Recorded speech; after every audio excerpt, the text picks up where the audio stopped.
Puno ng aksyon ang nakaraang chapter nang masilayan natin ang pagkabugbog ng makapangyarihang lola na si Seiko sa mga kamay ng torong maskulado na naka-underwear. Buti na lang ay to the rescue sina Payase at Kashimoto gamit ang kanilang kapangyarihan. Sasapat kaya ang lakas ng mga ito laban sa halimaw na gawa sa bakal ang buong katawan? Tara na't alamin natin. Ipagpapatuloy natin ang kwento sa chapter 178 na pinamagatang The Power of a God. Matapos may pakita nila Payase at Kashimoto ang kanilang kapangyarihan, ay nagkatitigan sila ng mga kalaban nilang Jiangshi at Minotaur. Nagawa namang makatayong muli ni Seiko albeit nanghihina, kaya napatanong si Payase kung okay lang ba siya, kung saan sumagot siya na parang pumunta daw siya sa pinakamasahol na osteopathy clinic.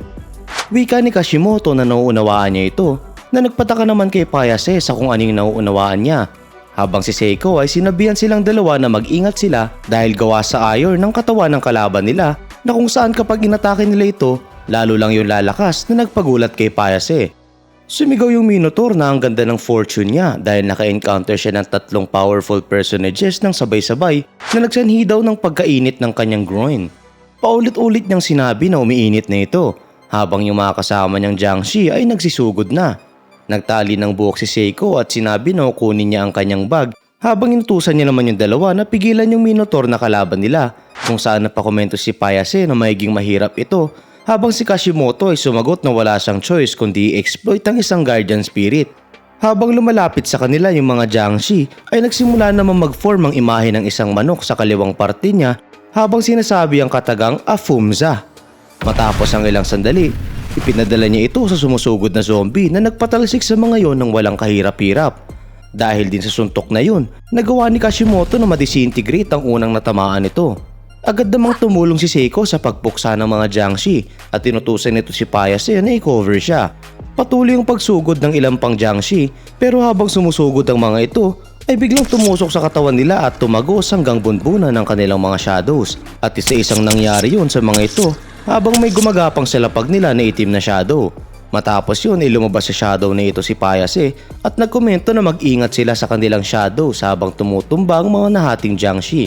Wika nito na kinakloak niya ang kanyang sarili sa kadiliman at pagkatapos ay nililinis niya ang kadiliman. Naghanda naman yung Minotaur na may maskuladong katawan na sumugod habang nagkokomento na nakakamangha yun at gusto din nito ng abilidad na yun, kung saan sumigaw si Payase na isa siyang moron. Pinoint niya dito na yung katawan niya ay parang Kodoko Curse Poison na kung saan hindi lang yun basta isang power na pwedeng gamitin ng twerp na toro na ito. Nagpadala si Payase ng kanyang Thorn Attack sa Minotaur at sinubukan niyang targetin ng Junjun nito. Gayunpaman, hindi yun tumalab at hindi man lang tumagos sa brief ng halimaw. Kaya napakomento siya na sobrang tigas nito down there. Bilang counter naman ay bigla siyang hinawakan ng Minotaur sa braso at sinimulan siya nitong hilahin papalabas ng lapag na dinidikitan niya. Matapos yun ay nagpadala ito ng malakas na left hook sa kanyang katawan at dahil sa lakas nun ay nagawa nitong mahiwalay ang kanyang katawan sa kanyang darkness bodysuit. Habang napapatalsik si Payase ay sumugod na sina Seiko at Kashimoto, kung saan sinabihan ni Kashimoto si Seiko na umatras muna siya. Naghanda siyang magpadalang muli ng kanyang Afumza attack at solido naman yung tumama sa mukha ng toro. Sinundan niya ito ng sunod-sunod na power-up punch na malabok singero ang moves na nagpasigaw kay Payase na gumagana ang kanyang atake. Sinabi naman ni Seiko sa kanya na huwag niyang ibababa ang kanyang guard. Pero huli na nang sabihin niya iyon dahil sa sandaling ito ay nagawa na ng Minotaur na papigilan si Kashimoto gamit ang isang solidong right straight sa kanyang katawan. Bumakat sa katawan ni Kashimoto ang kamao ng halimaw habang nagkukomento ito na nakakamangha siya at tinahamon na atakihin pa siya nito. Nabahala doon si Payase at napatigil ng bahagya sa pagtulong kay Seiko kaya agad siyang sinigawan ni Seiko na huwag siyang titigil. Asikasuhin niya daw ang mga small fresh na Jiangshi kung saan nayamot naman siya dito. Habang nakikipaglaban naman ay napansin ni Seiko na malapit na siya sa kanyang bag. Kaya nang padalhan ni Payase yung mga zombies ng Thorn Attack ay mabilis siyang tumakbo papunta doon. Patuloy ang pagtulong ni Payase sa kanya sa paggawa ng pathway habang siya ay focus na makarating sa kanyang bag. Nang makalapit na siya doon, tumalon siya para mailaga ng huling Jiangshi na daraanan niya. Gayunpaman, pagkaabot niya ng kanyang bag ay nakatanggap siya ng malakas na sipa na galing sa Minotaur na nagpabaon sa kanya sa pader at nagpabitaw ng kanyang bag. Napakomento yung halimaw na ang suspicious ng kanyang movements at nakikita daw nito na mayroong paparating na trickery gamit ang bag na yun. Habang nakaharap pa ito kay Seiko, sinubukan naman ni Kashimoto na magpadalang muli ng kanyang Afumza attack. Pero madali lang siyang napansin at napigilan ng Toro habang sumisigaw iyon na wag iyong umasa. Matapos yun ay sinipa papataas ng Toro yung bag ni Seiko para saluhin yun. Pero nang sasaluhin niya na yun ay sneakily sinubukan ni Payase na kunin yun galing sa shadows ng halimaw.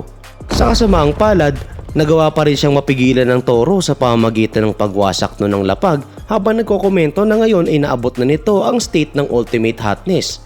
Dahil dito ay nabitiwan ni Payase yung bag at nagsimula yung lumipad na nagpakuha ng atensyon ng Toro.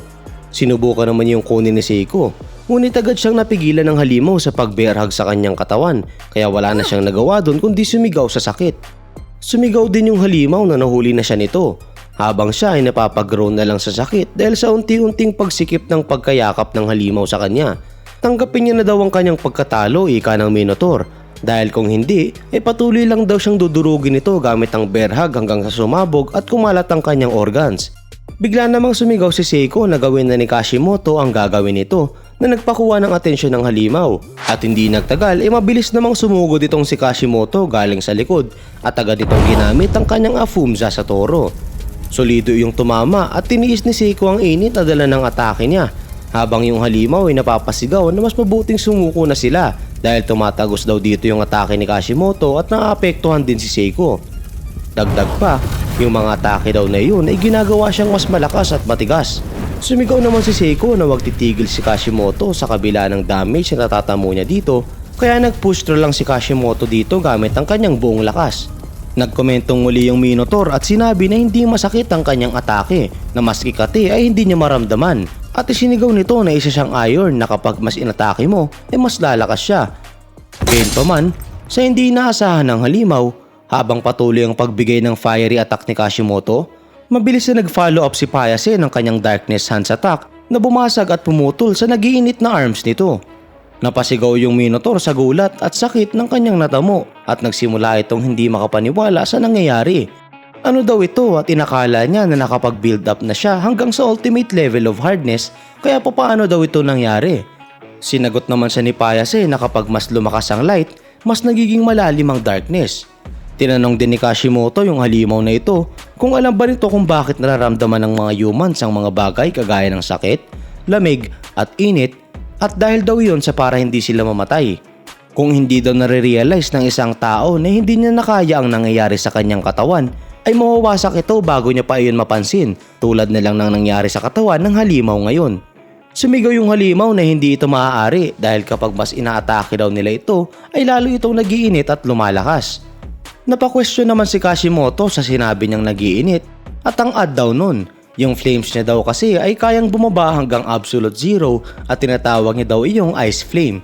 Kapag daw ang temperature ng iron ay bumaba, mas nagiging susceptible yun sa hydrogen penetration at mas padali yung nagkakrak.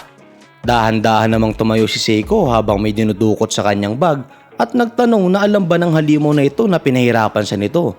Inilabas niya ang isang talisman na pumipigil sa mga masasamang espiritu at misfortune at sinabi niya na matagal-tagal na din na panahon since nabugbog siya ng ganito habang tinatawag yung halimaw na son of a bitch. Habang nilalagay niya yung talisman na ito sa mismong mukha ng halimaw, pinoint niya na sinabi nito na gusto nitong makalaban ng isang malakas na nilalang. Nagmakaawa yung halimaw dito na sandali lang at hindi daw ito ang gusto niyang puksain at nang sasabihin ito kung sino ba dapat ang kanyang hinahabol ay naputol yun ang sipain nito ni Seiko sa muka habang idinadagdag na kung gayon ay isang gandang kalabanin ng asshole na ito.